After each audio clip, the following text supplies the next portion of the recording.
Hey guys, welcome back to my channel where I talk about the NWSL, women's soccer, just soccer, only soccer. News out of Chicago. On May 5th, Friday morning, the Chicago Red Stars released a statement saying the board of the Chicago Red Stars has fired General Manager Michelle Lomnicki. The full statement reads, Yesterday, the board of the Chicago Red Stars ended Michelle Lomnicki's employment effective immediately after learning about a lapse in judgment to not share important information with club leadership. The board determined that it is in the best interest of the players, staff, and organization to part ways at this time. The thing that really caught my attention was the sentence, lapse in judgment to not share important information with club leadership. I, like many people, were wondering what this meant. What was this about? What did Lomnicki not share with the club? What is this lapse in judgment? What is she hiding? Meg Linehan then released an article for The Athletic, link in the description below. All information and quotes are from that article. Linehan's article discusses what happened and why the Red Stars board reacted so strongly. So, let's get into it. A suspended former NWSL coach was found to be working with the youth club Chicago Empire FC, which was also affiliated with the Chicago Red Stars until 2021. This affiliate youth club had ties to Michelle Lomnicki, who was listed as a female technical and performance consultant for Empire FC until early May. And also, Lomnicki's husband, Wes Lomnicki, was Empire sporting director. The suspended NWSL coach who was found to be working with the youth club Empire FC was Craig Harrington.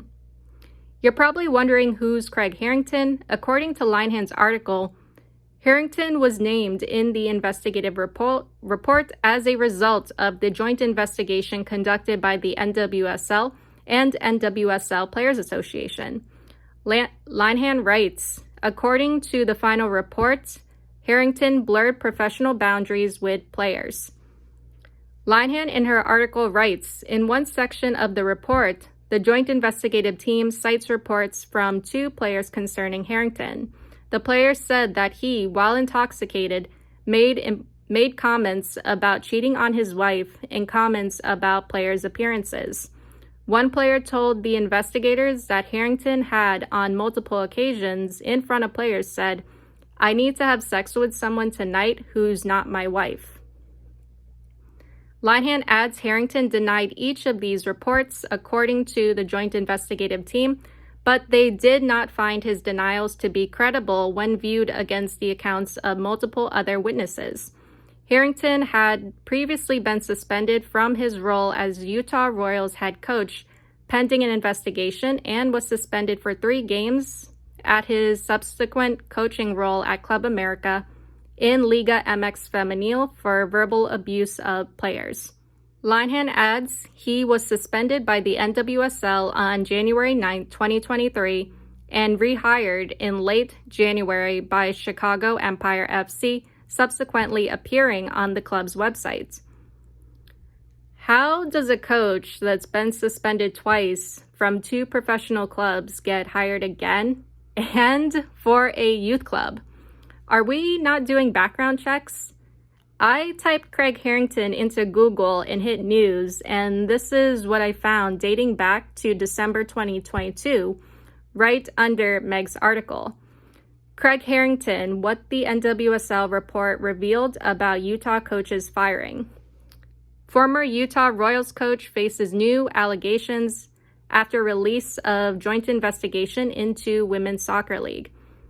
And by the New York Times on January 9th, Women's Soccer bans ex-coaches and fines teams after misconduct report. Remember that article was released on January 9th. Harrington was suspended January 9th by the NWSL and rehired by Chicago Empire in late January. So who rehired him? How was he hired again? Michelle Lomnicki in Linehan's article said she had no role in any hiring decisions for the club. Then how does this even happen? How did this happen? Would be The Athletic that raised concern earlier this week in regards to Harrington's employment with the club. The Athletic reached out to Wes Lomnicki and the Empire's executive director, Dave DiTommaso, in regards to Harrington. On Thursday, May 4th, Director of Operations Matt Tunis replied with this statement. In late January 2023, Chicago Empire FC engaged Craig Harrington as an independent contractor. Prior to performing service for the club conducted risk management diligence on Mr. Harrington as required by our governing bodies, which included obtaining a clean NCSI National Center for Safety Initiatives background check and certification of his U.S. Center for Safe Sport Training. The club also confirmed that Mr. Harrington's licenses were in good standing with the U.S. Soccer Federation and that he was cleared by the Illinois Youth Soccer Association / Illinois Women's Soccer League to coach in the state of Illinois. On April 25th, the Illinois Youth Soccer Association notified the club that Mr. Harrington's membership has been suspended. The club immediately relieved Mr. Harrington of his duties, terminated his contract, and removed his information from the club website. At no time since February has Mr. Harrington been listed on either the Safe Sport or U.S. Soccer Risk Management lists of ineligible, suspended, or disciplined individuals. Nonetheless, Chicago Empire FC's top priority is the safety and well-being of its players and staff. Did they not know Harrington was already suspended by the NWSL? The joint investigative report by the NWSL and Players Association came out last year, I think maybe around November or December. He may have been in good standing with U.S. Soccer and the IYSA/IWSL at the time, but he wasn't in good standing with the NWSL. Linehan then adds that U.S. Soccer confirmed that coaches sanctioned by the NWSL on January 9th, including Harrington, were added to the Federation's risk management list following that announcement. Mary Jane Bender, the IYSA executive director, said in the article, they received information that Harrington was rostered as a coach in the Midwest Regional League. They confirmed that he was coaching there and was listed as the club's director of coaching when they checked.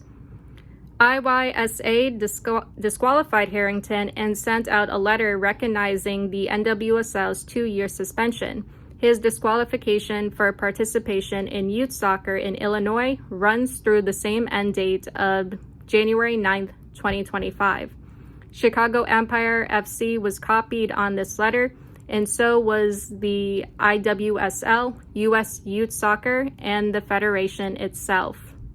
Linehan then writes, the president of the IWSL, Flo Dyson, confirmed to The Athletic when reached by phone on Thursday that Harrington was disqualified through January 2025 from participating in the league. She expressed multiple times that she did not want the IWSL mentioned in this story. And I just want to throw in this part because what the hell? Flo Dyson, president of the IWSL, said, I'm really tired of all this crap. I'll tell you that. This whole thing. I'm tired of the articles. I'm tired of people just picking on people. I'm just tired of the whole thing.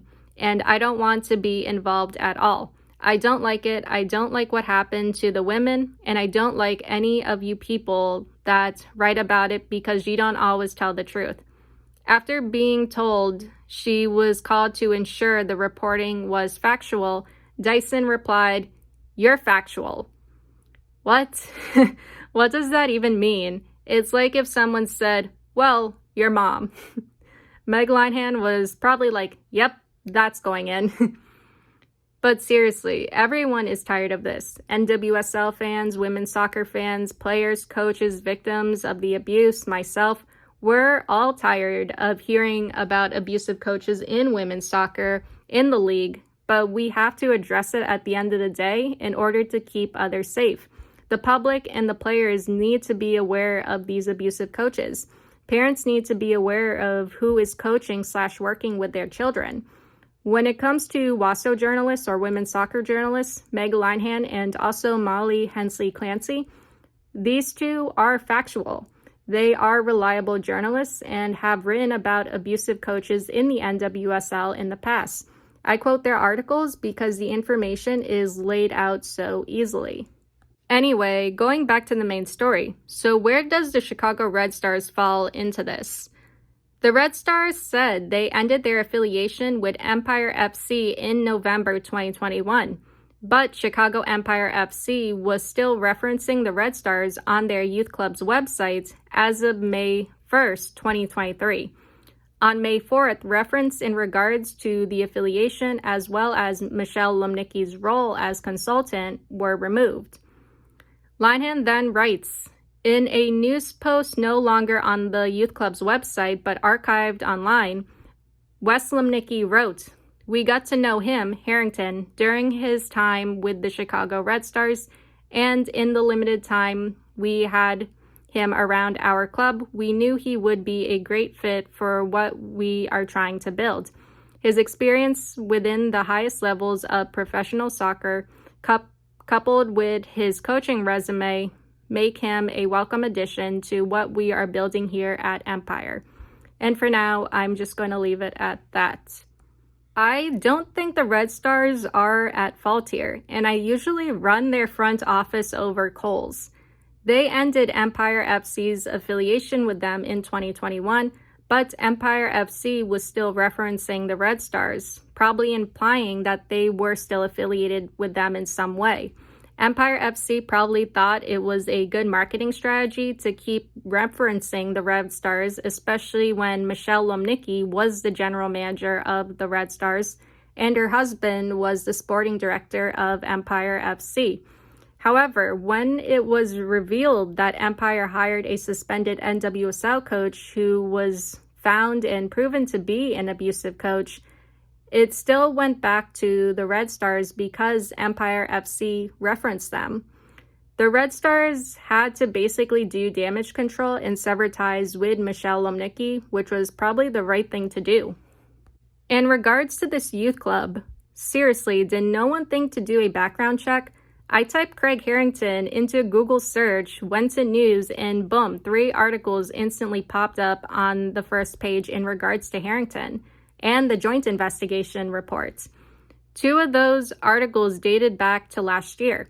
On page 2 of the Google search, you even get these 2 articles. Former Utah Royals owner, coach named in probe into abuse, sexual misconduct in women's soccer, and allegations of sexual misconduct surface against former owner, coach of Utah Royals. It's right there. Either no one did a thorough background check, or they knew and still hired him.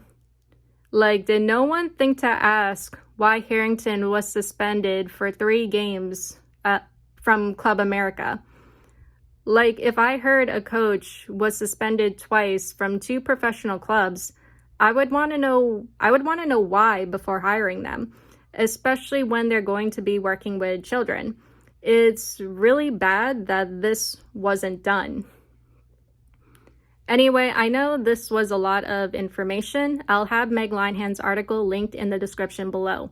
For now, that is all I have for you guys today or tonight, and I'll see you all in the next one. Later.